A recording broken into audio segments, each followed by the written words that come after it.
Well, I knew I wanted to be an electrical engineer, and I knew I wanted to be in the Air Force. It was close enough after World War II. I think a lot of us were patriotic, and a lot of us wanted to go into the military. We wanted to be fighter pilots, I think most. Growing up in Dallas, I came right out of high school here, and that's what brought me here. And my hopes was to be an electrical engineer, a fighter pilot, and that was where I thought I was going. And so thanks to your ROTC experience, you wound up making a trip out to Bryan Air Force Base. Right. Those of us in the ROTC and the Corps of Cadets that were in the Air Force part of the Corps got a orientation flight with the Air Force each year in their sophomore year. So in 1955, we went out to Bryan Air Force Base, and each of us got an orientation, pretty much to introduce us to what it would be like in an aircraft and to see our reactions. I believe the pilots had a hidden agenda of seeing if they could ring us out and have us coming home a little ill. I managed to make it through the flight, but I was sure glad to see the canopy open when we landed. It was exciting for me. I assume it was for everyone. They took us out and gave us a briefing. These were T-28 aircraft, the standard trainer at that time, and they outfitted us in a parachute and got a photo of us as we're climbing into the cockpit. And there we were with that seat pack on and big smile on our face climbing into this aircraft. And it was kind of overwhelming. I had never been in an aircraft like that before, and the pilot was going through in the headset. We could hear him chatting, and he was just rattling on. Well, he was really telling me where all the instruments are, and after he finished, I didn't even know if he was talking to me. And he said, "You got all that?" And I said, "Oh, yeah, let's go." And so we went and flew, and he pretty well wrung me out. It was interesting. He let me have the stick for a while and do a little control with it, and then he went above the cloud layer and gave me the controls, and I didn't know it, but we were inverted. I knew I was extremely uncomfortable, very uncomfortable. And I could see on the altimeter we were descending, and I kept pulling back on the stick, and then we burst through the clouds with a very exciting picture of the Earth. And he just laughed. He thought that was funny as could be. I didn't think it was very funny. And then he took over the controls. Oh yeah, he took over, of course, and came landed. out. And we came back and landed. And by the time we landed, I was getting really hot and perspiring. And as soon as we cracked that canopy, I said, "Oh, I'm going to make it okay." So. Now, was that your only trip to Bryan Air Force Base? I believe it was. We wanted to go out there more. I wanted to just go out and watch airplanes, and but it was still close enough to conflict that we weren't really allowed to go out there and just tarry around. Our time was pretty well controlled in the Corps in those days, and every hour was kind of accounted for, so we didn't get much. Now, you also had another experience in that, while not being witness to, you saw the aftermath of the bonfire crash in '54. Yes, I was had just come back from the field where we were cutting trees for the bonfire, and around the bonfire we had guard fires, little bonfires around the periphery of the bonfire, so that we could keep people from getting near it. And there was always a rumor of Texas U coming over and setting our bonfire on fire prematurely.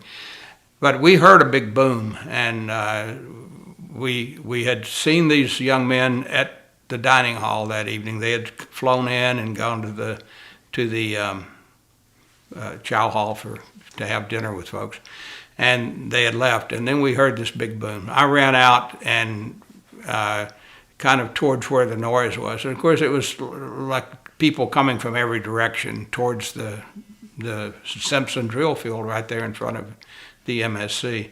And there were parts of the aircraft. There were wing tanks right on the field in between these little bonfires, plexiglass from the canopy all over the place.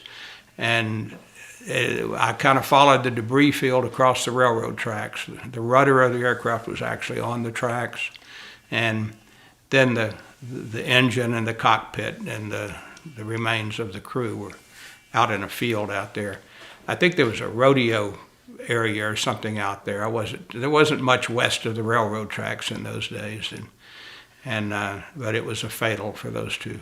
We think they were kind of showing off, maybe had their lights off and were going to dive bomb us, and I think people surmised that they just pulled the plane apart pulling out of the dive.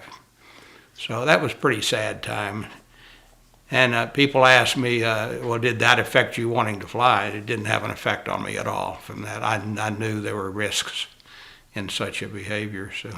So talk about your military career and your aviation career. Okay, well, in my sophomore year, I discovered that my eyesight was not going to allow me to be the guy in front in an airplane. I could be what we called a gib, the guy in back.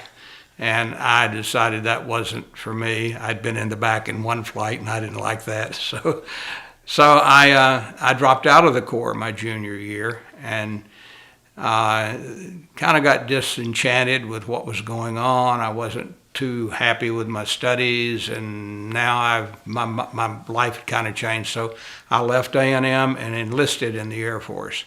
And I went in. I asked for radar school, and they always ask you where you want to go, what schools you want. And I told them if I stay in the States, I'd like to go to California. If I get sent overseas, I'd like to go to Germany. And by golly, I got radar school, sent to California. And I got married at that time while I was out there, and then went to Germany after going to another radar school. Came out of there and came right back to school after 4 years in the Air Force. So I did no flying in my service career. But later on, and I did a job in my career. I did a job at Dulles Airport and watched a lot of airplanes coming in and out. This was before they were very busy in commercial airline, but the airliners would come in and practice teaching takeoffs and landings and things there. So I started taking flying lessons, and I fell in love with flying as I thought I would. And at that time, they kicked in a new GI Bill, which I had not received when I came out of the service. Since I was in service when there were no wars going on, I had no GI Bill for school, but I managed to have a GI Bill and use that to get my commercial and my instrument and instructor and multi-engine and glider pilot and all those things. So I got an 8,000 hour career in the air anyway, and it was a lot of fun, and it gave me a supplemental income, which helped out when my daughter went to college. So I just stopped flying a few years back. I got to thinking that approaching 80, it was about time to hang that up. But I had a lot of fun teaching. Turned out a lot of good students, quite a few of which are in commercial aviation themselves.